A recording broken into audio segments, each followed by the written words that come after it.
راکا ارمان راکا ژوند راکا ارمان راکا او یا ربا جانان راکا تنگ په دنیاګۍ کې شوم تنگ په دنیاګۍ کې شوم ژوند د قبرستان راکا او زه دې په نتکۍ څه کړم زه دې په نتکۍ څه کړم ماله دې پېزوان راکا او لاس په دعا دا وایي لاس په دعا دا وایي خدا د عمر خان راکا.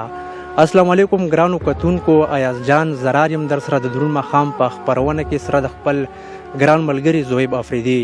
الله دې وکړي چې ټول راته رک روغ او خوشحاله مینوالو نن د جمرود بکرآباد سیمې ته راغلي یو. دلته زموږ ډېر کم عمره لیکوال ډېر ښه لیکوال عمر حیات افریدی صاحب اوسېږي، نو غوښتل مو چې د دوی نه یوه خپرونه ریکارډ کړو بیا تر تاسو پورې در ورسوو. بلکل نن را سره عمر حیات افریدی صاحب په خپرونه کې میلمه شوی دی. نو عمر حیات صاحب ډېره زیاته مننه درته هم وایو چې خپرونه کې مو خپل قیمتي وخت راکړو، هرکلی وستړي مه شي درته هم وایو. ډېره مننه زرار صاحب چې تاسو موږ له دومره قیمتي وخت راکړو. ډېره مننه عمر حیات صاحب، خپله لنډه شان پېژندګلو را سره وکړه.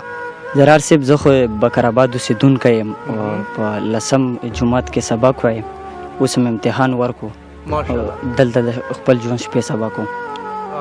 ډېره مننه عمر حیات صاحب، یقینا چې تاسو په ډېر کم عمر کې ډېر ښه لیکل کوئ او د درون ماښام همیشه هڅه دا وي چې هغه په خپله علاقه کې وګرځي او دغسې ورک ستوري را پیدا کړي او مینوالو ته یې مخامخ کړي. نو څه به راباندې پیرزو کوئ؟ زرار صاحب غزل نه مخکې یو څو شعرونه ویم. ارشاد.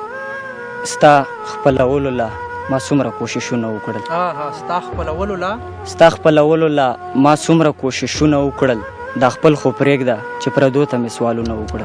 ډېر ښه دی، ډېره مننه. ستا خپلولو لا ما څومره کوششونه وکړل، دا خپل خو پرېږده چې پردو ته مې سوالونه وکړل.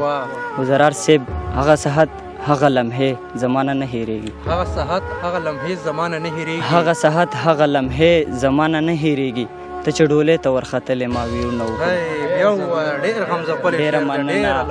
ډېره مننه. هغه صحت هغه لمحې زمانه نه هېرېږي، ته چې ډولې ته ورختلې ما ویرونه وکړل.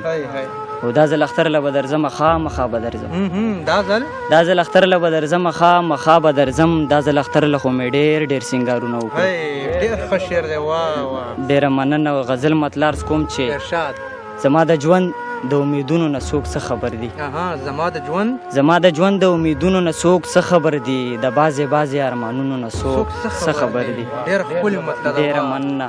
او دلته کې هر چا د ټوپک په لور قدم اخیستی، دلته کې هر چا د ټوپک په لور قدم اخیستی، د رباب ټنګ او د تارونو نه څوک څه خبر دي.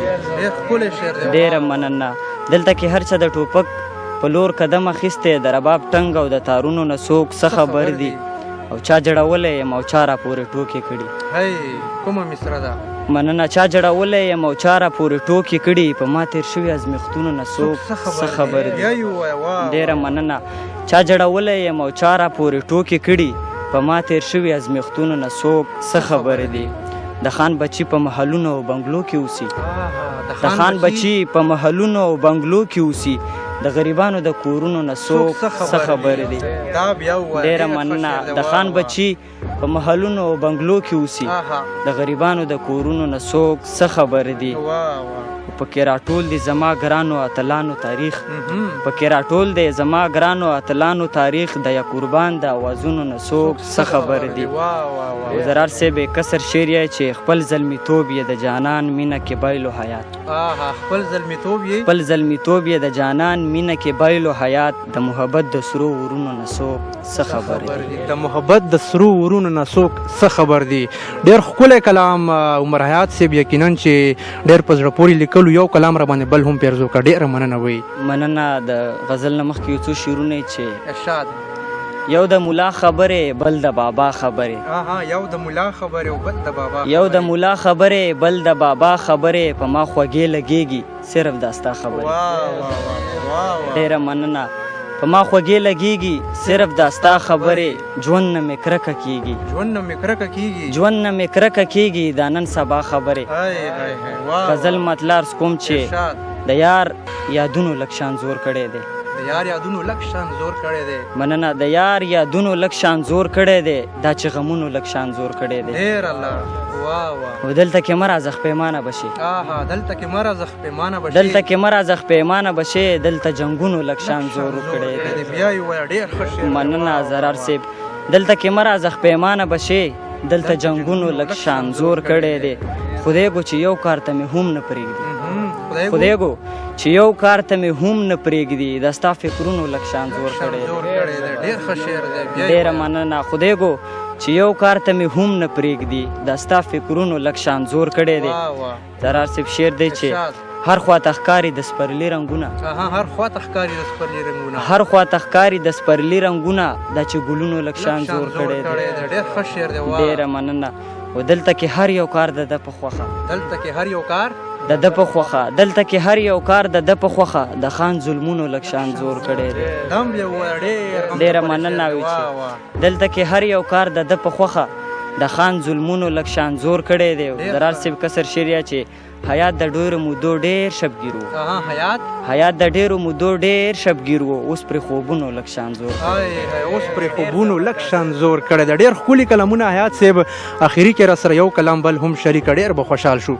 مننه غزل مطلع عرض کوم چې مینه وه مستی وه خو هغه نه وه مینه وه مستی وه خو هغه نه وه مینه وه مستی وه خو هغه نه وه ډېره خوشحالي وه خو هغه نه وه دا مطلب یو وایه ډېره مننه وي چې مینه وه مستی وه خو هغه نه وه ډېره خوشحالي وه خو هغه نه وه سم ښکلی موسم و د سپرلي موسم سم ښکلی موسم و د سپرلي موسم هر خوا رنګیني وه خو هغه نه وه ډېر ښه شعر دی ډېره مننه وي سم ښکلی موسم و د سپرلي موسم هر خوا رنګیني وه خو هغه نه وه درد نه و فریاد نه و خفګان نه و درد نه و فریاد نه و خفګان نه و څومره ښه ځواني وه خو هغه نه وه ډېره مننه و شعر دی چې هر چا خپل جانان ته لاس ورکړی و هر چا خپل جانان ته لاس ورکړی و ښکلې زندګي وه خو هغه نه وه مننه و کسر شعر چې ما حیات یې څومره انتظار وکړو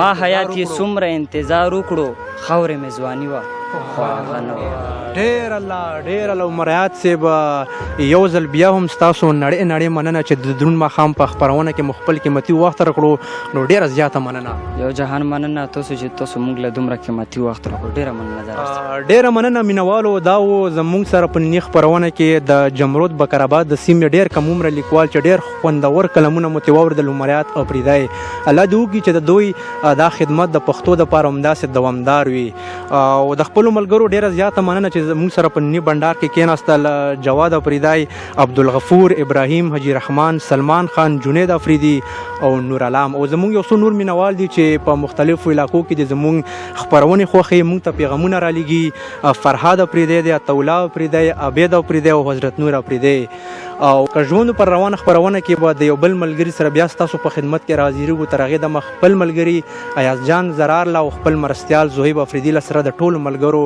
ورکړئ اجازات د لوی الله په امان